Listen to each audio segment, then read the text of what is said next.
نحمده ونصلي على رسوله الكريم اما بعد فاعوذ بالله من الشیطان الرجیم بسم اللہ الرحمن الرحیم۔ حضرت عائشہ صدیقہ رضی اللہ تعالی عنہ کے نوعمری میں نکاح پر ملحدین اشکالات پیش کرتے ہیں، اور آج کل اس کو بہت زیادہ وہ زور دے رہے ہیں، اور خاص کر آج کل یہ مسئلہ بہت اہم ہے۔ تو چونکہ ملحدین عقل کے مطابق بات کرتے ہیں، تو ہم بھی زیادہ تر عقل کے مطابق ان کو جواب دیں گے۔ 4-5 سوالات کا جواب تو میں گزشتہ پہلی قسط میں دے چکا ہوں، اب ہے دوسری قسط۔ اس میں ملحدین یہ اعتراض کر رہے ہیں کہ حضرت عائشہ صدیقہ رضی اللہ تعالی عنہ کا جب نکاح ہوا، اس وقت ان کی سمجھ کی جو معیار ہے وہ کیا ہوگا۔ وہ کہتے ہیں کہ دیکھیں، آج کے زمانے میں انسان ترقی کر رہا ہے، اور آج ہی کے دور کو آپ لے لیں کہ آج کے زمانے میں اگر ہم غور کریں تو جو بچے آج سے 50 سال پہلے تھے، ان کی سمجھ کا لیول کیا تھا، اور جو بچے آج پیدا ہو رہے ہیں تو 7-8 سال کی عمر میں ان کی سمجھ کا لیول کیا ہوتا ہے۔ وہ انٹرنیٹ بھی جانتے ہیں، یوٹیوب بھی جانتے ہیں، فیس بک بھی جانتے ہیں، ڈاؤن لوڈ کرنے بھی جانتے ہیں، موبائل کا استعمال کرنے بھی جانتے ہیں، وغیرہ وغیرہ۔ اور پرانے جو لوگ تھے ان میں آج سے 50 سال پہلے لوگوں میں یہ چیزیں نہیں تھیں، 100 سال پہلے یہ چیزیں نہیں تھیں۔ تو آپ اندازہ کریں کہ آج سے 1450 سال پہلے ایک 9 سال کی بچی کی علمی قابلیت کیا ہوگی، اور ان کے سمجھ کا معیار کیا ہوگا۔ تو اس پر وہ اعتراض کرتا ہے کہ حضرت عائشہ رضی اللہ تعالی عنہ اس زمانے کی 9 سال کی بچی تھی، ہم اس زمانے کے 9 سال کی بچی کے نکاح کی اجازت نہیں دیتے، تو اس زمانے میں کیسے دیا جا سکتا ہے؟ اگر آپ غور کریں گے تو اس کا جواب بہت آسان ہے۔ جو پرانے زمانے کے لوگ ہیں ان سے پوچھے کہ وہ دور اچھا تھا یا آج کا دور اچھا ہے۔ جس چیز کو آپ سمجھ کہہ رہی ہے وہ اخلاق کو تباہ کرنے والی چیزیں ہیں۔ ماں باپ کی فرما برداری جیسے پرانے زمانے میں تھی، آج کہاں ہے؟ اخلاق کا جو معیار تھا جو پرانے زمانے میں تھا، آج کہاں ہے؟ حیا کا جو معیار پرانے زمانے میں تھا، آج کہاں ہے؟ آج سے 50 سال پہلے آپ چلے جائیں، بلکہ آج سے 25-30 سال پہلے آپ چلے جائیں، یہ تصور ہی نہیں ہو سکتا تھا کہ ایک لڑکی اپنی مرضی سے اپنے بوائے فرینڈ کے ساتھ نکاح کرے گی، بلکہ ماں باپ کی مرضی سے ہوتا تھا۔ تو جس چیز کو آپ یہ کہہ رہے ہیں کہ آج کی بچیاں سمجھدار ہیں، وہ نہ سمجھتی، ٹھیک ہے، ظاہری اعتبار سے وہ آپ کو سمجھدار نظر آئیں گی، لیکن حقیقت میں سمجھدار وہ تھی جو کہ اس زمانے میں تھی۔ پھر آپ یہ دیکھیں کہ انسان کے زندگی میں جب بچہ پیدا ہوتا ہے تو 2 سال کے بعد اس کو وہ علوم سکھائے جاتے ہیں جس میں وہ چیزوں کے نام سیکھتا ہے، سیکھنا، لکھنا۔ پھر لکھنے کا دور آتا ہے 5 سال میں، الف سے انار، با سے بکری، پا سے پتنگ، اور یہ 3 سال کے بچے کو سکھانا شروع کر دیتے ہیں۔ 6 سال سے پھر ان کے علم کا معیار کچھ اور بڑھنا شروع کرتا ہے، اور پھر وہ اپنے بارے میں اچھے اور برے کی تمیز سیکھتا ہے، اور اس اچھے اور برے کی تمیز میں ان کو تقریباً 12-13 سال لگ جاتے ہیں۔ حضرت عائشہ صدیقہ رضی اللہ تعالی عنہ سے اس عمر میں نکاح کی اصل وجہ یہ تھی کہ 12-13 سال تک انسان اس سمجھ پر پہنچ جاتا ہے کہ وہ اپنے لیے اچھے برے کی تمیز کرتا ہے، اور پھر اس میں آگے اضافہ ہی ہوتا ہے۔ یہ نوعمری کا وہ زمانہ ہے کہ جس میں انسان باہر کے برے اثرات سے محفوظ ہوتا ہے، اور جس چیز پر وہ اپنی توجہ کرے اسے وہ خوبی سے انجام دیتا ہے۔ آپ نے دیکھا ہوگا، بلکہ میرا تجربہ ہے، میں نے 2008 میں 2007 میں حفظ قرآن کیا 8 مہینے میں، اور گھر پہ بیٹھ کے کیا، بغیر کسی استاذ کے کیا۔ اس قرآن کو ابھی تک مجھے پورا اچھی طرح پختہ نہیں ہوا، حالانکہ ہر سال سناتا ہوں۔ لیکن جو بچے دنیاوی معاملات سے فارغ ہوتے ہیں، وہ بچپن میں جو قرآن یاد کر لیتے ہیں، ان کو زندگی بھر یاد رہتا ہے۔ تو نوعمری میں یہ وہ دور ہے کہ اس میں انسان اپنے متعلق فیصلہ کرنے کی صلاحیت شروع کرتا ہے 6-7 سال کی عمر سے، اور 12-13 سال، 9 سال، 8 سال، جیسے جیسے وقت گزرتا ہے اس میں پختگی آتی ہے۔ تو اس لیے رسول اللہ صلی اللہ علیہ وسلم نے اس حساب سے ان کے ساتھ نکاح کیا۔ اور پھر شریعت میں جو نکاح کا معاملہ ہے تو اس کا تعلق بلوغ کے ساتھ ہے، عمر کے ساتھ نہیں ہے۔ اور جب آپ دیکھتے ہیں کہ لڑکیاں لڑکوں کے بنسبت جلدی بالغ ہوتی ہیں اور جلدی بڑی ہو جاتی ہے، اور جب بلوغ کے آثار نظر آنا شروع ہوتا ہے تو اس سے بچیوں کے قد و قامت پر، قد کاٹ پر اور جسم پر، اس کی باڈی پر بھی اثر پڑتا ہے۔ بلوغ سے پہلے یہ چیزیں ظاہر ہونا شروع ہو جاتی ہے۔ تو حضرت عائشہ صدیقہ رضی اللہ تعالی عنہ اس طور پر مکمل طور پر نکاح کے لیے تیار تھی، اور اس میں کوئی اعتراض والی بات نہیں ہے۔ اس طرح ایک سوال وہ یہ بھی کرتے ہیں کہ چلو جسمانی طور پر تو تیار ہو جائے گی، لیکن ذہنی طور پر ان میں فیصلہ کرنے کی صلاحیت نہیں ہوتی۔ تو یہ بات ذہن میں رکھ کے یہ بھی آپ کو بتا دیا کہ 6-7 سال کے بعد انسان ذہنی ارتقاء شروع کرتا ہے، اور صحیح اور برے کے فیصلے کی صلاحیت اس میں پیدا ہوتی ہے، اور جیسے جیسے عمر 8 سال، 9 سال، 10 سال، 11 سال، 12 سال، 13 سال تک پہنچتی ہے تو وہ یہاں اچھے برے کی تمیز کو سمجھ لیتے ہیں، اور پھر آگے اس میں اضافہ ہوتا رہتا ہے۔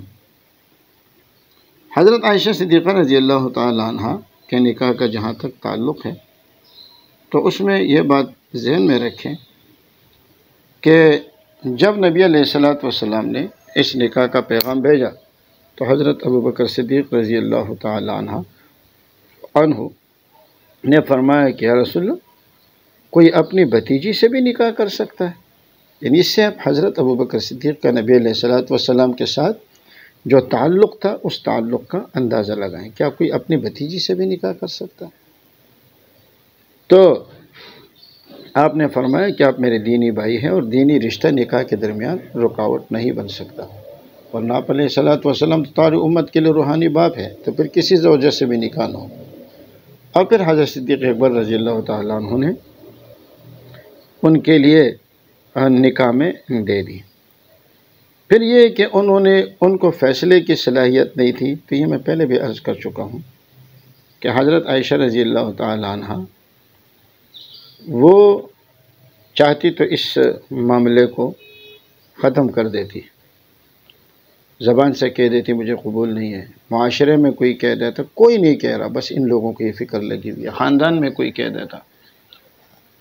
اور ویسے بھی شریفوں کا طریقہ یہی رہا ہے، اور آج بھی یہی ہے کہ وہ اپنے بچیوں کا نکاح ماں باپ ہی کراتے ہیں، اور دنیا اس بات پر گواہ ہے کہ ماں باپ جو رشتے کر لیتے ہیں وہ پائیدار ہوتے ہیں، اس لیے کہ ماں باپ کی سوچ جہاں تک پہنچتی ہے وہاں تک عام لوگوں کی سوچ نہیں، بچوں کی سوچ نہیں پہنچتی۔ اور یہ جو آج کل عشق و معاشقے میں نکاح کر لیتے ہیں، مجھے ان کے انجام کا پتہ ہے۔ عشق و معاشقہ کچھ نہیں ہوتا، بس کچھ پیسے کی لالچ ہوتی ہے، یا لڑکے کو یا لڑکی کو، اور جب نکاح کر لیتے ہیں، پیسے بٹور لیتے ہیں تو بھاگ جاتی ہے، اور روز روز ان کے درمیان لڑائیاں ہوتی ہیں، پھر ماں باپ کے سامنے بھی نہیں آ سکتے، کہتے جی تم نے اپنی مرضی سے کیا تھا۔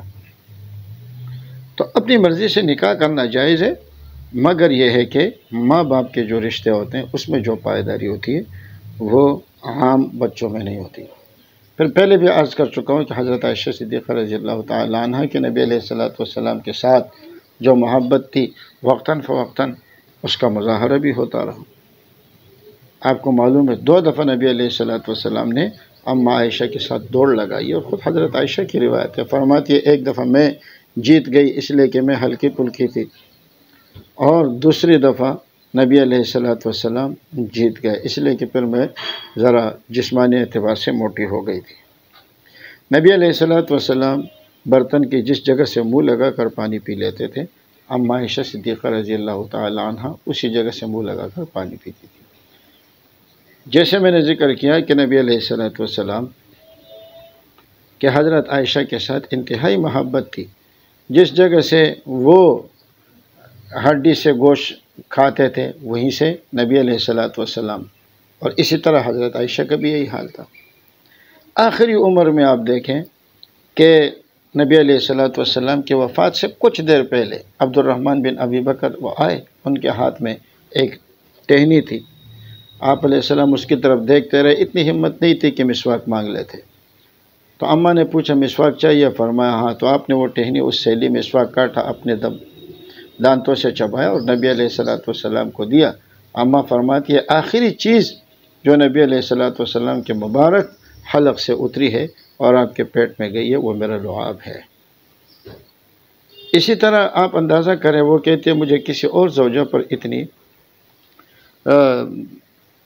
غیرت نہیں آتی تھی جو کہ حضرت عائشہ صدیقہ رضی اللہ تعالی عنہ فرماتی ہیں مجھے حضرت خدیجہ پر آتی تھی، اس لیے کہ نبی علیہ الصلوۃ والسلام بار بار ان کا تذکرہ فرماتے تھے۔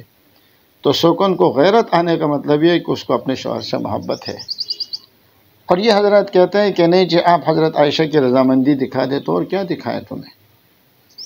پھر بعد میں وہ چاہتی تو جب نبی علیہ السلام کو اختیار دیا گیا کہ آپ ازواج مطہرات کو اختیار دیا گیا، سورہ احزاب میں اس کا ذکر ہے، یا ایھا النبی قل لازواجک ان کنتن تردن الحیاۃ الدنیا وزینتها فتعالین امتعکن واسرحکن سراحا جمیلا، اگر تم دنیا کی زیب و زینت چاہتی ہو تو آ جاؤ، میں تمہیں چھوڑ دیتا ہوں اور تمہیں کچھ فائدہ دے دیتا ہوں، تمہارا مہر وغیرہ جو بھی ہے وہ میں تمہیں دے دوں گا، چھوڑ دوں گا، تمہاری مرضی ہے۔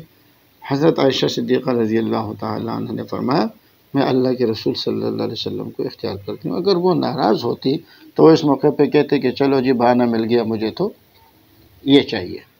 اچھا، اب اس بات پر جو ملحدین ہیں وہ یہ اعتراض کرتے ہیں کہ حضرت عائشہ رضی اللہ تعالی عنہ وہ بعد میں جب سمجھدار ہو گئی تو قرآن نے دھمکی دے دی، قرآن نے دھمکی دے دی کہ اگر تم گڑبڑ کرو گی تو میں تمہیں نکاح سے آزاد کر دوں گا۔ تو بھائی اگر وہ نکاح سے خوش نہیں ہے تو دھمکی کی کیا بات ہے، وہ آزاد ہو جاتی۔ لیکن آزاد نہ ہونے کا مطلب یہ ہے کہ وہ اس نکاح پر رضامند تھی اور یہ ان کے لیے بہت بڑا اعزاز تھا۔ یہ ملحدین کی باتیں ہیں۔ پھر یہ دھمکی نہیں ہے، دھمکی کسے کہتے ہیں؟ بھائی آپ کو کسی نے کہا کہ یہاں سے بیٹھ جاؤ اور اگر یہاں سے اٹھ گئے گولی مار دوں گا، اس کو کہتے ہیں دھمکی۔ لیکن اگر آپ کہتے ہیں بھائی آپ کی مرضی ہے چاہے یہاں بیٹھے یا جائیں، اس کو دھمکی نہیں کہتے، اس کو اختیار کہتے ہیں، اور آیت میں اختیار دیا گیا ہے۔ پھر آگے بھی یہ لوگ اشکال کرتے ہیں، دیکھیں ازواج مطہرات کے ساتھ ظلم ہے، کیوں؟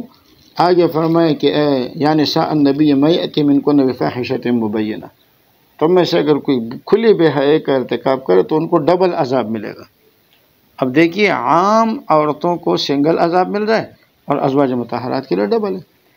تو اس کی وجہ یہ ہے کہ ازواج مطہرات نبی علیہ الصلوۃ والسلام کے ازواج ہیں، آپ کے قریبی ہیں، تو اگر قریبی آدمی جرم کا ارتکاب کرے تو یقیناً پھر اس کا گناہ بھی بڑا ہو جاتا ہے۔ تو یہ اعتراض کرنا کہ ان کو سمجھ نہیں تھی، تو بھائی سمجھ ان کو بالکل تھی، اور پھر کہتا ہے کہ ان کی رضامندی دکھا دو۔ تو اللہ کے بندے نکاح کے وقت رضامندی پوچھی جاتی ہے، رخصتی کے وقت نہیں پوچھی جاتی۔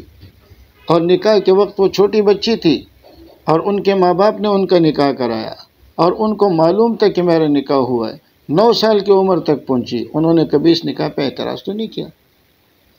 پھر اس کے بعد ان کی زندگی گزرتی گئی اور نبی علیہ الصلوۃ والسلام کے نکاح میں کتنے لمبے عرصے تک ہو رہی، لیکن اور بیچ میں یہ آفر بھی آ گیا اور ان کے لیے آپشن بھی آ گیا کہ اگر کوئی زوجہ جانا چاہے تو چلی جائے، لیکن پھر بھی وہ نہیں گئی۔ تو میں نہیں جانتا کہ ملحدین کے ہاں رضامندی اور کیا ہوتی ہے۔ ہاں اگر ناراضگی ہو تو پھر آپ کے پاس اگر کوئی دلیل ہے تو اس دلیل کو آپ لے آئیں۔ تو اس پر وہ بخاری شریف کی یہ حدیث نقل کرتے ہیں کہ نبی علیہ الصلوۃ والسلام، اچھا اور پھر اس چیز کو تو وہ یہ کہتے ہیں کہ آپ چونکہ رضامندی نہیں تھی تو ان کے ہاں رضامندی نہیں ہے تو نعوذ باللہ ثم نعوذ باللہ ثم نعوذ باللہ نقل کفر نباشد، وہ کہتے ہیں یہ ریپ میں شمار ہوتا ہے۔ تو میں نے پہلے بھی آپ کے سامنے کم عمری کے نکاحوں کا ان کے کتب سے بھی تذکرہ کیا اور ان کے بڑے لوگوں کا بھی تذکرہ کیا، اور خود ان ملحدین سے پوچھیں کہ آج سے 50 سال 100 سال 200 سال پہلے کیا تمہارے خاندانوں میں اس طریقے سے نکاح نہیں ہوتے تھے، یا اب گاؤں دیہاتوں میں نہیں ہوا؟ تو اگر وہاں ریپ تھا تو پھر تمہارا بھی نسب ثابت نہیں ہوتا، پھر یہ بھی ریپ کہلائے گا۔ لیکن تعجب کی بات یہ ہے کہ 8-9 سال کی بچی کو یہ ریپ کی اجازت دیتے ہیں اگر اپنی رضامندی سے کرے، لیکن مسلمانوں کے لیے یہ نکاح کی اجازت نہیں دیتے۔ اگلا سوال، اور وہ حقیقت میں ملحدین کی طرف سے اس کا جواب ہے کہ حضرت عائشہ رضامند نہیں تھی۔ وہ یہ کہتے ہیں کہ حضرت عائشہ صدیقہ رضی اللہ تعالی عنہ فرماتی ہیں کہ نکاح کے وقت میری عمر 6 سال تھی، بخاری شریف کی روایت کا ترجمہ کر رہا ہوں۔ پھر مدینہ طیبہ کر بنو حضرج کے ہاں قیام کیا تو مجھے بخار ہوا اور میرے سر کے بال جھڑ گئے۔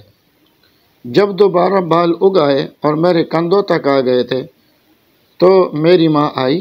اس وقت میں سہیلیوں کے ساتھ جھولا جھول رہی تھی۔ ماں نے زور سے آواز دی تو میں آئی اور معلوم نہ تھا کہ کیوں بلا رہی ہے۔ انہوں نے میرا ہاتھ پکڑا، یہ معلوم نہ تھا کہ مجھے کیوں بلا رہی ہے، اس پوائنٹ کو ذرا ذہن میں رکھیں۔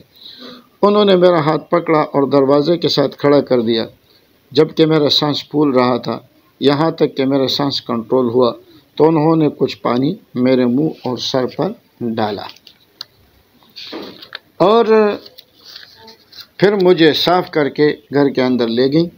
گھر میں چند انصاری خواتین موجود تھی۔ انہوں نے کہا مبارک ہو، تم خیر و برکت کے ساتھ آئی ہو، تمہارا نصیب اچھا ہے۔ پھر میری ماں نے مجھے ان کے حوالے کر دیا۔ انہوں نے میرا بناؤ سنگار کیا۔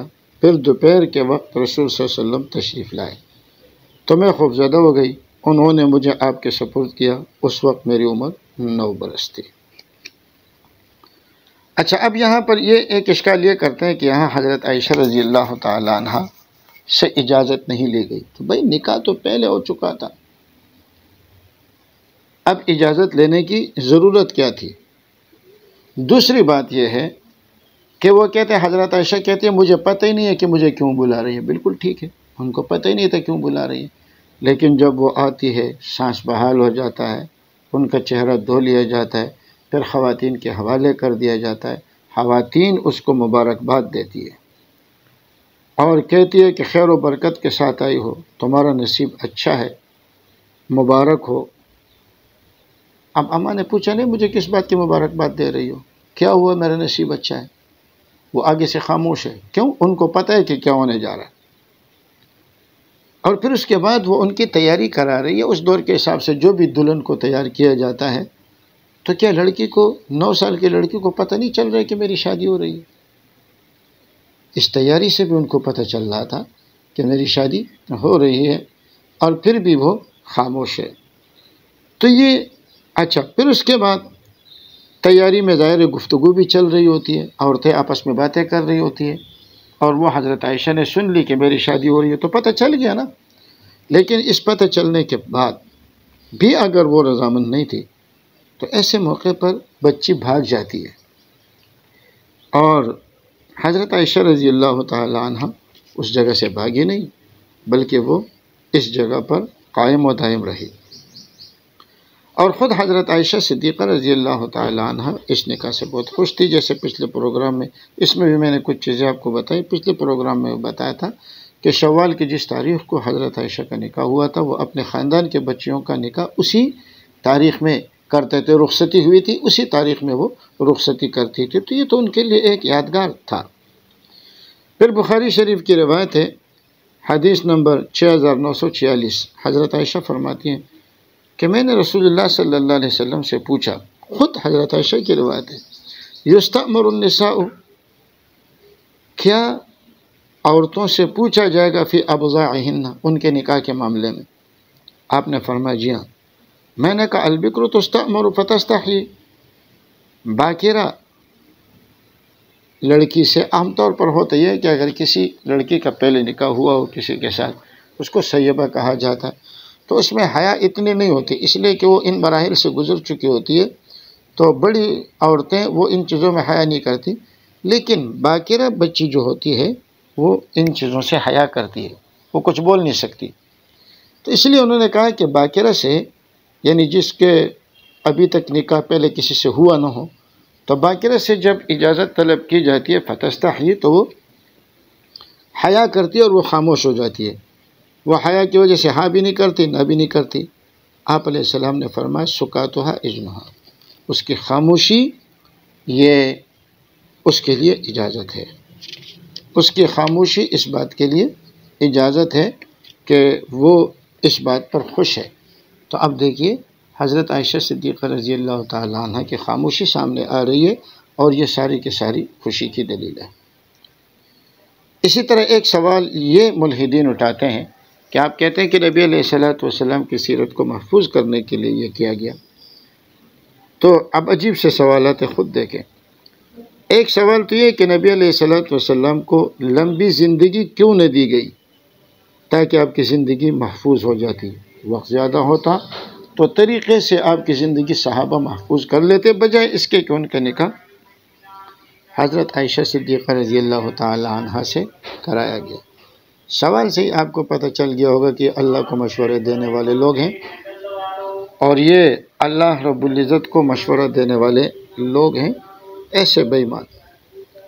تو بات یہ ہے کہ نبی علیہ الصلوۃ والسلام کی زندگی کا کون سا گوشہ ایسا ہے کہ جو مخفی رہ گیا ہو؟ کوئی ایک گوشہ بھی آپ کا مخفی نہیں رہا، بچپن سے ولادت سے لے کر آخر تک چھوٹی چھوٹی باتیں، ساری سیرت آپ کی محفوظ ہے۔ تو کون سی بات رہ گئی ہے کہ آپ کہتے ہیں کہ لمبی زندگی کیوں نہیں دی گئی؟ اور حضرت عائشہ رضی اللہ تعالی عنہ سے جو نکاح کا معاملہ ہے اس کا تعلق لمبی زندگی کے ساتھ نہیں ہے، یہ میں آگے آپ کو بتا رہا ہوں۔ دوسرا، وہ حضرت عائشہ صدیقہ رضی اللہ تعالی عنہ کو گود لے لیتے، اس کو بیٹی بنا لیتے، تو پھر بھی آپ کا یہ مقصد حل ہو سکتا تھا۔ تو جواب یہ ہے کہ بالکل یہ مقصد حل نہیں ہو سکتا تھا۔ اول تو یہ ہے کہ جس کو ہم کہتے ہیں لے پالک بیٹی، تو لے پالک بیٹی جو ہوتی ہے وہ نامحرم ہوتی ہے، جیسے لے پالک بیٹا جو زید ابن حارثہ، ان کے مطلقہ سے نبی علیہ السلام نے نکاح کیا، اور پھر اس پر قرآن کریم کی آیتیں نازل ہوئی، اور لوگوں نے اس پر اعتراض کیا کہ جی یہ تو اپنے بیٹے کی بیوی سے، اپنی بہو سے نکاح کر رہا ہے۔ اللہ نے فرمایا ایسا نہیں ہے، منہ بولا بیٹا وہ کسی کے لیے محرم نہیں بنتا، واقعی بیٹا نہیں بنتا۔ تو اسی طریقے سے اگر منہ بولی بیٹی ہو تو وہ بیٹی نہیں بنتی،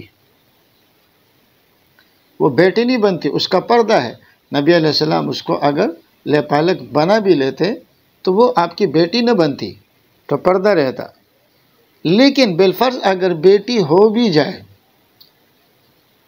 اب ملحدین یہ بھی اشکال کر سکتے ہیں کہ اللہ نے ان کو نبی علیہ السلام کی بیٹی کیوں نہیں بنایا؟ ملحد ہے نا، اس کے لیے اشکال کرنے میں کیا حرج ہے؟ تو بھائی اگر سگی بیٹی بھی ہو تو کیا اس کا اپنے باپ کے تمام معاملات وہ اس کو نقل کر سکتی، یا باپ اس کے سامنے اپنے تمام معاملات آگے رکھ سکتے ہیں؟ تو خواتین کے وہ پرائیویٹ معاملات جو ہوتے ہیں وہ میاں بیوی کے آپس کے تعلقات کے ہوتے ہیں، تو میاں بیوی والے تعلق کے لیے بیوی کی ضرورت تھی، اور بیوی بھی ایسی نو عمر تاکہ اس کا ذہن باہر کے آب و ہوا سے پاک ہو، باہر کے ماحول سے پاک ہو، اور وہ اسی چیز پہ فوکس کرے۔ تو حضرت عائشہ کا مکمل فوکس جو تھا وہ نبی علیہ السلام کی زندگی پر تھا اور آپ کی سنتوں پر تھا۔ یہی وجہ ہے کہ ازواج مطہرات وہ بھی ازواج تھی، لیکن وہ بھی اگر کوئی مسئلہ پوچھتی تو حضرت عائشہ سے پوچھتی، آگے صحابہ کرام بھی اگر کوئی مسئلہ پوچھتے تو اماں عائشہ صدیقہ رضی اللہ تعالی عنہ سے وہ مسئلہ پوچھتے، تو گود لے لینے سے مسئلہ حل نہ ہوتا۔ پھر اس طرح وہ کہتے وہ نبی علیہ السلام کے ٹائم لائن میں پیدا کر دیتے، ٹائم لائن میں تو پیدا ہوئی ہے، جب بھی تو نکاح ہوا، ٹائم لائن میں نہ ہوتی تو نکاح کیسے ہوتا؟ ٹائم لائن سے آپ کی مراد کیا ہے؟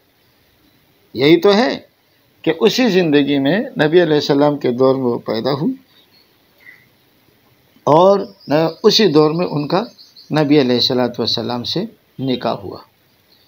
عمر کا تفاوت ہے تو اس کے بارے میں ہم پہلے بتا چکے ہیں کہ نبی علیہ الصلوۃ والسلام کو وہ بوڑھا کہہ رہے ہیں، نبی علیہ السلام بوڑھے نہیں تھے۔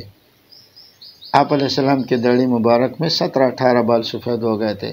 آپ خود اندازہ کریں، اس وقت میری عمر 50 کے لگ بھگ ہے، لیکن میری داڑھی جو ہے وہ 1/3 سفید ہو چکی ہے، اور یہ تو بہت دیر سے ہو گئی۔ میرے جو ہم عمر دوسرے ہیں تقریباً 47-48 سال والے، ان کی تو پوری داڑیاں سفید ہو چکی ہے، بلکہ 45 سال کی عمر میں داڑھی سفید ہو جاتی ہے، تو کیا 45 سال والوں کو بابا کہیں گے یا بوڑھا کہیں گے؟